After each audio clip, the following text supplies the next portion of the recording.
Saya baru kenal saat ini, kalau kenal dari dulu ya tak pakai terus. Baru kenal sejak dini gitu. Kalau dari dulu saya udah kenal, bagus sekali emang buat akar.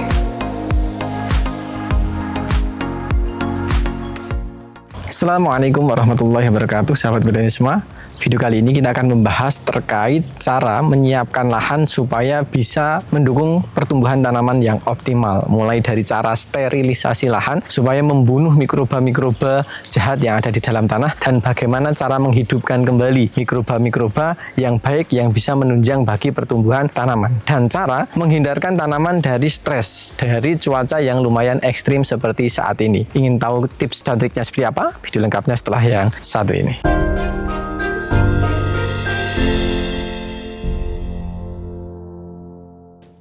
Oke, baik sahabat petani semua, di samping saya sudah ada sang pemilik lahannya langsung. Monggo Mas, bisa memperkenalkan diri. Perkenalkan, nama saya Muhammad Sirajul Huda. Alamat saya Temanggung, Ngadirjo, Jalan Jumo, Gaden Gandewitan. Mas Huda nih ya, yang beralamat di Kecamatan Ngadirjo, Kabupaten Temanggung. Iya. Masih sangat muda sepertinya ya, Mas. Alhamdulillah masih muda, tapi mukanya sudah tua. Ini masih sangat muda ya, Mas Huda.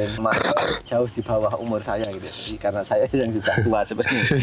Alhamdulillah Mas Huda ini masih muda, tapi tanamannya luar biasa, seperti petani senior. Mas Huda sudah lumayan lama ini bertani, Mas. Kurang lebih ya 3 tahun ya, 3 tahun setengah ya. 3 tahun setengah. Jadi kalau untuk tanam cabai ini berarti udah ke berapa ini, Mas? 6 kali ke ini, 6 kali. Ini adalah tanaman cabai yang ke-6. Iya. Di lahan yang sama. Di lahan yang sama. Di lahan yang sama ya. Jadi di lahan yang sama. Kalau saat ini teman-teman melihat tanamannya ini menurut saya sangat bagus ya. Kelasnya di musim kemarau, ini daunnya tidak terlihat seperti kekurangan nutrisi atau kekurangan air. Jadi alhamdulillah menurut saya pertumbuhannya sangat optimal, padahal ini sudah petikan ke 15 sekarang. Sudah 15 sekarang, tapi buahnya dan daunnya ini masih sangat aman. Ini masih sangat hijau. Buahnya juga ya menurut saya bagus, tidak mengindikasikan bahwa ini seperti tanaman di musim kemarau.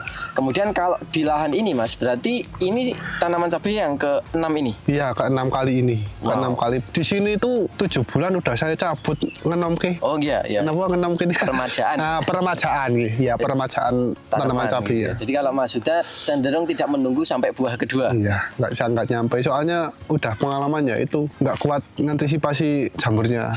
Jadi daripada resikonya lebih banyak, lebih baik memaksimalkan di buah pertama. Iya. Jadi maksimalkan di buah pertama. Jadi beliau jarang sekali sampai dibuahkan yang kedua. Jadi nanti usia 7 sampai 8 bulan mungkin akan diganti tanamannya. Iya.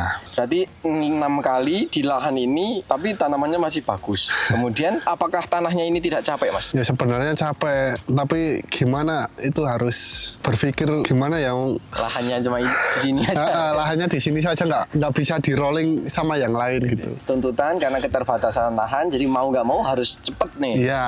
Jadi Mas Huda sudah merasakan sebenarnya lahannya lumayan capek itu ya? Iya, sudah 5 kali. 5 kali. 5 kali tanam. Saya kira ini lahan baru karena tanamannya masih sangat bagus. Iya.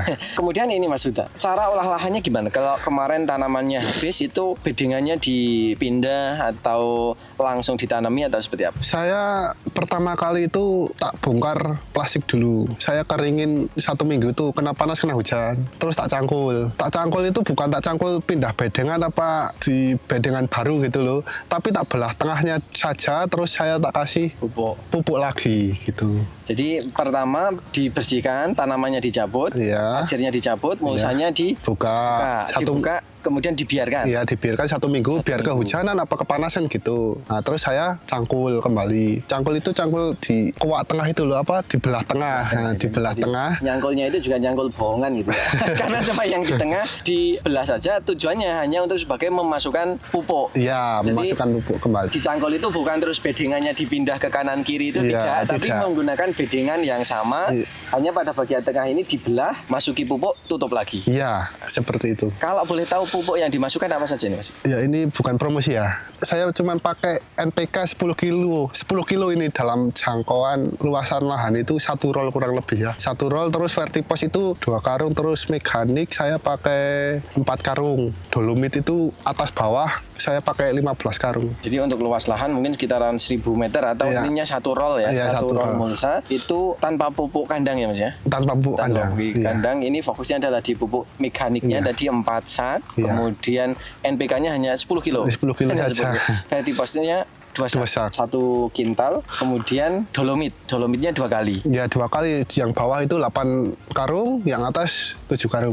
Bawahnya itu maksudnya bawah sebelum pemupukan atau mana mas? Bawah sebelum pemupukan itu kan sterilisasi lahan, terus saya kasih dolomit terus sebar semua gitu kan. Merata berarti? Iya merata, terus saya kasih pupuk terus saya tutup kembali itu nanti disebar dolomit lagi. Di atasnya? Iya, di Jadi kalau atasnya. dolomit itu bukan cuma yang dikoak saja, tapi Iya. merata ya? Iya, Mas? merata. Kalau pupuk kan hanya yang dikoak saja? Iya, berarti, yang dikoak Pupuk- saja. Pupuk tadi dimasukkan, kemudian dolomit diberikan 2 kali. Kenapa dolomit sampai 2 kali? Ya menekan jamur-jamur itu. Ya, soalnya itu ada kandungan apa ya namanya, kayak kandungan kaporit ya. Nah itu buat menekan jamur, meskipun musim kemarau kayaknya jamur masih ada mas. Ya. Dan menurut penggunaan kan ini sudah 5 kali ya. Jadi mungkin riwayat sebelumnya ya tanaman pernah layu ya juga Iya. tentu saja ada, busuk batang, antraknus itu ada, dan yang tidak terlihat itu kemungkinan besar masih ada di dalam tanah, dan upaya untuk mengembalikan atau menjaga pH-nya supaya bisa tetap netral itu Iya. salah satunya menggunakan dolomit itu Iya, juga gitu ya, Mas. dolomit. Baik musim kemarau atau musim Penghujan. Dan dolomitnya juga masih terlihat teman-teman Iya. sampai sekarang. Dan beliau memberikannya 2 kali, di bawah dan di atas. Kemudian ditutup. Kan ini sudah 5 kali ya Mas ya. Iya. Cara melakukan sterilisasi lahannya itu apakah hanya seperti itu atau ada bahan-bahan yang dimasukkan Mas? Ya saya sterilisasi lahan itu waktu itu cukup lama kalau buat petani ya. Itu nganggur. Corone ini nganggur. Didiamkan? Ya didiamkan 1 bulan. Itu 1 bulan aja proses ini sudah ditutup ya, plastiknya sudah ditutup, itu saya tak full kocor fungisida. Nah nanti saya habis fungisida itu lanjut mau tanam itu saya kocor mikroba. Jadi cara sterilisasinya itu pertama kalau tadi dibuka, yang pertama itu kan dibuka dibiarkan kena panas kena hujan. Iya. Kemudian setelah itu masukkan pupuk, tutup mulsa. Iya tutup mulsa. Didiamkan 1 bulan. Iya 1 bulan itu untuk pengocoran fungisida saja. Itu buat bunuh bakteri yang di dalam tanah. Jadi kalau kita kan biasanya proses pendiaman itu hanya didiamkan.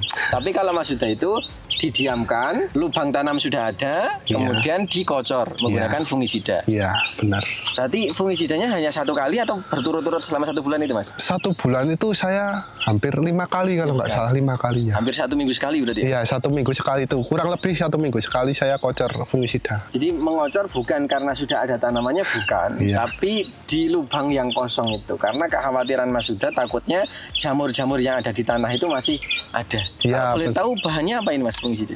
Saya cuman pakai tembaga, itu yang sangat keras ya. Iya. Yang seterusnya itu bakterisida sama mangkosef. Cuman itu saja. Terus saya rolling nanti tembaga lagi, terus bakterisida, terus mangkosef lagi. Jadi tujuannya intinya mematikan apa yang ada di dalam tanah. Iya, Entah itu yang baik atau yang buruk, Iya. mati dulu nggak Iya apa-apa. mati dulu nggak apa-apa. Karena takutnya yang buruk-buruk itu sudah terlalu mendominasi. Iya. Kita nanam yang baik-baik udah kalah sama penghuni lama. Nah itu benar ya. Jadi sampai sekitar 5 kali berarti ya Mas ya? Ya 5 kali ini dari awal saya tanam serayu ya.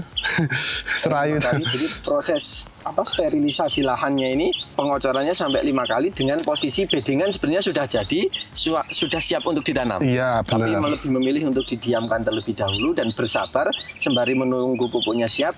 Kemudian di lubang tanam itu dikocor menggunakan fungisida, bakterisida, dan mangkosef, Iya. tembaga hidroksida tadi juga gitu. Jadi semuanya dimasukkan. Mungkin pertanyaannya, apakah mikroba di dalam tanahnya tidak mati? Mati. Potensinya besarnya mati, dan memang tujuan Mas Huda adalah mematikan, Iya. mematikan yang ada di dalam tanah. Karena kita tidak pernah tahu antara yang baik dan yang buruk itu persentasenya itu lebih dominan yang mana. Jadi takutnya yang buruk itu terlalu mendominasi, makanya beliau ambil langkah cepat, kocor saja Iya. sampai 5 kali itu untuk memastikan semuanya benar-benar. Baru setelah itu bertanggung jawab untuk memasukkan kembali. Iya memasukkan kembali mikroba itu. Jadi setelah 1 bulan itu belum tanam ini Mas? Belum tanam, itu masih ada proses untuk menghidupkan Mikroba tadi. Nah, mikroba yang dalam tanah itu buat memacu akar biar gak stres. Nah, itu. Jadi kalau tadi kan yang mematikan nih, terus Ya. proses untuk menanam mikroba ini dengan melakukan pengocoran apa lagi nih? Saya cuman pertama kali itu pembenahan tanah dulu. Pembenahan tanah saya pakai M21, molase sama cucian beras. Itu pertama kali. Terus yang kedua kali yang 1 minggu kemudian itu langsung saya pakai trichoderma sama molase. Selanjutnya terus begitu. Jadi trichoderma sama molase itu yang Iya, yang sering. Yang pertama kali cuman Komposer tadi ya. dekomposer, tetes tebu sama cucian beras. Ya, jadi upaya untuk menghidupkannya setelah tadi dimatikan, pertama memasukkan dekomposer yang dikombinasikan dengan molase dan air cucian beras. Ya. Kemudian setelah itu rutin memasukkan trichoderma plus molase. Iya, benar. Trichoderma plus molase itu sampai berapa kali sebelum penanaman? 3 kali. 3 kali? Iya, 3 kali. Mau di 3 hari sekali apa mau 1 minggu sekali ya terserah masing-masing ya itu ya. Kalau mau cepet-cepet mau tanam ya 2 hari sekali boleh, 3 hari sekali boleh gitu. Karena nggak ada ini ya efek sampingnya ya. Iya, nggak ada efek sampingnya. Dan ini menunjukkan bahwa beliau benar-benar tanggung jawab. Kalau sebelumnya benar-benar mematikan, setelahnya itu benar-benar menanam. Iya. Dan posisinya teman-teman perlu tahu itu belum ada tanamannya. Belum ada. Belum ada Iya. tanamannya. Nanti masih ada proses lagi. Masih ada proses lagi. Masih ada proses Jadi lagi. prosesnya ini lumayan panjang. Iya. Nah, kemudian setelah cor tadi nanti di trichoderma dan molase mungkin sekitar 3 kali ya Mas ya. Iya. 3 kali itu masih ada penanaman lagi mikrobanya. Nggak ada, tapi asam amino iya. Asam amino itu buat memacu kesetresan akar dan batang nanti kalau buat tanam. Itu sebelum Sebelum tanam lagi itu, terakhiran habis. Kan pertama fungisida, trichoderma. Nah, sekarang memasukin asam amino itu. Asam amino terakhiran buat mau tanam kembali. itu tunggal atau diaplikasikan dengan yang lain? Kalau saya ya tak mix sama Morden. Itu paling suka sama Morden. Itu belum ada tanamannya, Premino sama Morden itu sudah dimasukkan. Iya, sudah tak masukkan. Habis itu saya kasih Mycorrhiza. Kalau ini anti stres tanamannya, atau tadi asam amino atau preminonya, kemudian Iya. fosfat cairnya ini menggunakan Morden Ball, itu dikocor di lubang tanam atau di bibitnya juga ya Mas? Di lubang tanam dulu. Nanti di bibitnya ada ngekum Oh, iya. direndam ya, direndam juga sama itu asam amino sama Morden biar nggak stres juga. Berarti sebelum penanaman direndam dulu. Iya, saya rendamnya itu jam 4 sore sampai maghrib itu tak rendam itu. Anjuk paginya saya tanam. Berarti masih posisinya dalam bak bagi gitu. Iya, dalam bag itu saya ya mau disiram apa mau direndam di bak kayak gitu terserah toh itu kalau saya tak disiram. Saya nyampur 16 liter itu tak kasih 2 tutup Premino sama 4 tutup Morden itu tak disiramkan ke Akarnya, ke ya, tanahnya ya, gitu ya. ke tanahnya medianya itu yang mau tanam cabai pindah ke sini. Jadi sehari sebelumnya. Ya sehari sebelumnya sore terus paginya nyatanya pagi aja nggak ada yang layu masih aman kena sinar matahari itu masih aman ya. Tetap tegak berdiri. Iya aman. Aman. Biasanya kalau pasca pindah tanam itu kan tanaman layu ya. Iya, Apalagi layu. kalau tanamnya pagi nanti siangnya Ya biasanya layu itu kalau pas stres kan. panasnya stres itu. Tapi alhamdulillah dengan aplikasi Morden kemudian Premino tadi di media kemudian di lubang tanam Iya. itu lumayan efektif Iya, menghindari lumayan. stres. Jadi kalau yang dikocorkan Mas itu dosisnya berapa? Dikocor di lubang tanam. Iya. Di lubang tanam saya sedikit kok nggak banyak cuman Premino 1 tutup. Ya, terus Morden itu 3 tutup. 3 tutup Iya. Morden sama 1 tutup Premino itu Iya. ya. Jadi kalau tutup Morden kan kecil, kalau tutup Premino agak gede. Iya. Nah, itu berarti sebelum tanam ya Mas ya? Ya sebelum tanam. Sebelum tanam dan pas yang di persemaian diaplikasikan itu, Iya. alhamdulillah lumayan efektif untuk menekan stres tanaman pasca Ya, pindah tanam. buat memicu akar biar nggak stres itu Mas Yakin nyatanya langsung hidup gitu loh. Nanti 3 hari setelah tanam itu langsung kelihatan hijau. Kalau biasanya kan agak menguning dulu. Iya benar langsung hijau gitu. Biasanya kan prosesnya bisa sampai 1 minggu kan itu Iya, proses benar. adaptasinya. Iya. Tapi kalau itu 3 hari udah langsung kelihatan. Ya ada di video TikTok saya itu ada. Kalau saya bohong itu 3 hari setelah tanam itu tak video langsung hijau. Apa nama TikToknya biar kalau teman-teman penasaran? Saya Huda Farmer. Huda Farm. Iya. Teman-teman kalau mau Dicek ada video saya itu. Udah, itu silakan. Ada buktinya ya Mas. Iya ada Tidak buktinya. omon-omon.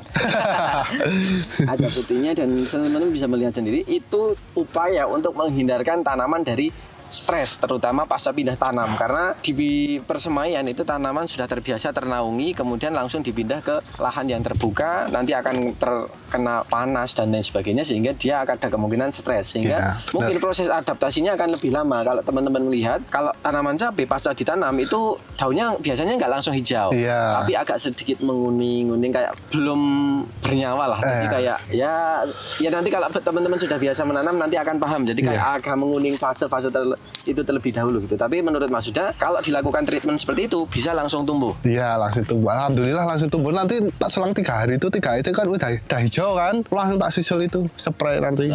Langsung spray. Ya pakai itu lagi. Preminus 1 tutup sama Modern 3 tutup itu. Nanti 7 AST udah kelihatan ada pupus kecil di atas itu nah. Titik-titik tumbuhnya langsung terlihat. Iya benar. Dan kalau tidak salah itu Mas Huda juga memasukkan mycorrhiza. Mycorrhiza itu ya itu lupa saya, maaf ya. Ini saya lupa tadi kelewatan. Sebelum tanam itu saya kasih Biogren dulu 1 sendok di lubang tanam, terus saya kasih mycorrhiza. Nah itu nanti ditunggu 2 hari ya, ditunggu 2 hari, terus yang kemarin bibit direndam itu ditanam kembali ya. Jadi Biogren dan mycorrhiza ya? Iya benar. Cuman itu saja, saya nggak pakai apa-apa. Itu di lubang tanam sebelum proses penanaman, jadi nanti media ini langsung ketemu dengan mycorrhiza ini ya? Iya benar. Biogren dulu, baru mycorrhiza. Nah, terus nanti tanamannya. Kalau luasan segini tadi Biogrennya habis berapa ini? Ini cuman 1 kantung 30 kilo kalau nggak habis, yang 1 sendok makan itu tuh ya. Dan mycorrhizanya 1 bungkus? 1 bungkus ya. Itu 1 roll ya. 1 roll. Saya pakai sendok yang agak besar, sendok bayi itu loh. Oh iya. Nah itu pakai 1 sendok itu. Iya 1 sendok biar lebat lah akarnya. Jamur pelebat akar. Iya pelebat akar. Apalagi kalau Mas Huda kan mengetahui bahwa ini akan dipanen ketika musim kemarau. Iya, jadi benar. akar itu akan menjadi sangat krusial. Jadi untuk teman-teman yang mungkin masih lumayan awam dengan penggunaan mycorrhiza, itu mulai mungkin bisa mencoba. Sebenarnya dengan penggunaan mycorrhiza itu pasti ada dampaknya, terutama pada akarnya. Akarnya itu akan menjadi lebih panjang, menjadi lebih lebat, sehingga kemampuan untuk mencari nutrisinya itu akan menjadi lebih maksimal. Iya, lebih maksimal. Kalau ada mikroba yang aktif di dalam tanah itu, sekali kita nyepray apa ngocor itu langsung kelihatan pertumbuhannya gitu. Tapi kalau ya tadi saya bilang tak kocor fungi langsung tanam ya nggak kelihatan, kuning semua tanamannya. Jadi mikroba itu tentu saja sangat bermanfaat. Iya, benar. Kayak mycorrhiza ini kan mungkin sesuatu yang baru. Kalau Mas Huda sampai sejauh ini dengan penggunaan mycorrhiza tadi, mereknya apa? Mycobio. Iya, benar. Mycobio, manfaat yang dirasakan sampai sejauh ini menurut Mas Huda apa? Saya baru kenal saat ini, kalau kenal dari dulu ya tak pakai terus. Baru kenal sejak dini gitu. Kalau dari dulu saya udah kenal Mycobio itu, saya udah tak pakai dari dulu itu. Bagus sekali emang buat akar. Kalau yang dirasakan kalau di akarnya yang didapat dengan aplikasi itu menurut Mas Huda? Ya buat resisten jamur yang di bawah itu, untuk penekanan itu ya dibilang maksimal itu. Jadi jamur-jamur di bawah mau nyerang akar itu, saya cabut yang kemarin layu itu, ternyata yang layu aja akarnya masih putih, nggak coklat gitu loh. Itu buat menekan jamur-jamur yang ada di bawah juga bisa itu mycorrhiza. Efektif ya? Iya, efektif. Jadi bukan hanya untuk melebatkan dan memperpanjang akar, tapi memproteksi akar sehingga tidak mudah terserang dari jamur-jamur buruk. Teman-teman lihat nih, akarnya luar biasa, sangat banyak. Nanti video di sana. Akarnya luar biasa gitu. Jadi apa yang terlihat itu pasti mewakili apa yang tidak terlihat. Jadi kalau tanaman sebagus ini nggak mungkin akarnya sedikit. Iya benar. Nanti waktu pas nyabut saya video nanti kalau emang akar nggak lebat. Nanti pas akhir-akhir mau tanam kembali itu saya nanti cabut, saya video akarnya nanti kembali. Ikan kelebatan akar. Iya benar ya. Jadi Mas Huda merasakan sangat bermanfaat dalam penggunaan mycorrhiza ini. Kemudian ini Mas, sebelum berbicara terkait dengan perawatan, tadi kan treatment sampai dengan penanaman. Ini ada beberapa yang mungkin perlu saya garis bawahi. Pertama, bedengannya besar dan tinggi. Sengaja dibuat seperti ini Mas. Ya ini emang menanggulangi. Sekarang dibilang musim kemarau, nanti tiba-tiba hujan besar. Gimana kalau mau menanggulangi, kalau nggak ada bedengan tinggi nanti terendam air hujan itu akar itu tidak kuat. Makanya saya dibikin bedengan tinggi sama besar itu. Yang besar buat menampung akar, yang tinggi buat menampung air hujan. Besar untuk menampung akar, karena kalau kita optimis tanamannya pengen bagus, pengen hidup maksimal, ya kasih media yang banyak, yang luas. Iya, yang luas. Jadi ibaratnya kita nanam di botol air mineral yang kecil dengan yang air mineral yang besar. Ya. Kemungkinan besar ya akarnya tetap akan maksimal yang besar. Iya, luas. Gitu. Jangkauannya mungkin seperti itu gitu. Tapi ada ada jeleknya ini. Biasanya kan petani itu satu roll ingin tanam 2.000 pohon gitu kan. Nah itu tidak maksimal akarnya, makanya mending saya ambil yang sedikit tapi panenannya maksimal gitu. Tanamannya lebih sedikit tapi buahnya kemungkinan bisa lebih banyak. Iya, alhamdulillah. Nanti kita spill karena menurut saya luar biasa nih capaian dari Mas Huda yang kemarin. Kemudian ini tingginya sekitar 60-an cm ya Mas ya? 60 cm ini udah turun, kayak tadinya 70 cm kayaknya gerus itu. Ya kegeres 60 cm-an. 60 cm. Kemudian lebarnya sekitar 80 90 ini. 80 sampai 1 meter ini, plastik 120 ini. Oh, plastiknya 120 ya. Jadi Mas Huda bilang 80 sampai itu permukaan atasnya ya. Tapi dari bawah sampai bawah itu wah, luas banget itu, nggak tak ukurnya. Yang penting bedengan itu besar gitu toh. Besar tinggi ya. Ini plastik 120 sampai sini. Kalau biasanya kan sampai bawah itu plastik 120.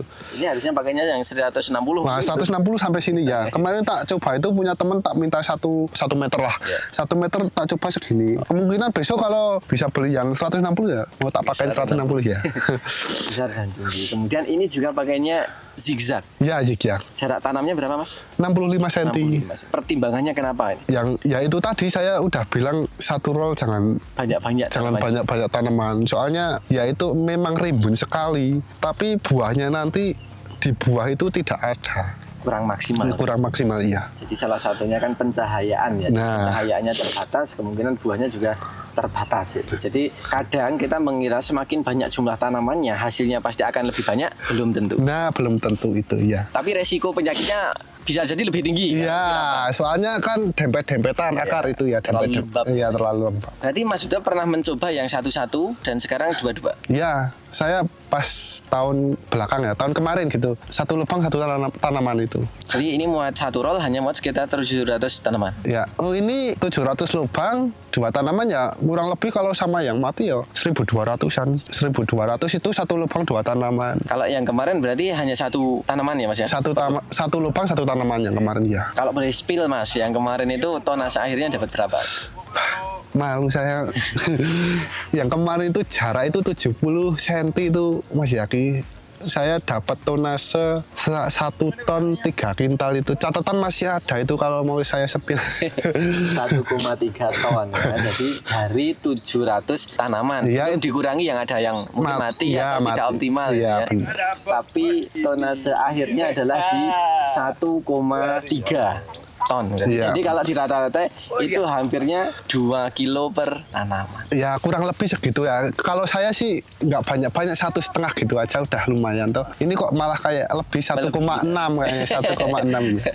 Kalah melebihi jadi luar biasa gitu. Jadi bukan melulu yang jumlah tanamannya banyak hasilnya pasti akan lebih banyak. Ini beliau sudah membuktikan. Nanti per lubang tanamnya dengan 1 tanaman kemarin bisa hampir 2 kilo. Itu pun beliau tidak menunggu sampai buah kedua. Iya, tidak. Buah kedua ya kena musibah. Mungkin itu sahabat petani semua. Video yang pertama ini semoga menambah referensi dan kami mengingatkan betul bahwa hasil yang manis itu tidak didapat secara ujuk-ujuk. Iya, benar. Perlu melalui proses yang sangat panjang, kemudian sabar, telaten, gitu. Dan nggak usah tergesa-gesa. Tapi ya ini adalah buktinya, segala sesuatunya perlu dimulai dari bawah atau dari tanah. Mungkin itu, semoga video ini bermanfaat, dan apabila video ini bermanfaat, jangan lupa klik like, comment, share, dan jangan lupa subscribe untuk ketinggalan info terbaru dari kami. Terima kasih Mas Huda. Ya, terima kasih kembali. Terima kasih sahabat petani semua. Salam mitra petani Indonesia. Wassalamualaikum warahmatullahi wabarakatuh. Waalaikumsalam warahmatullahi wabarakatuh. Dan sampai jumpa di video kami yang kedua.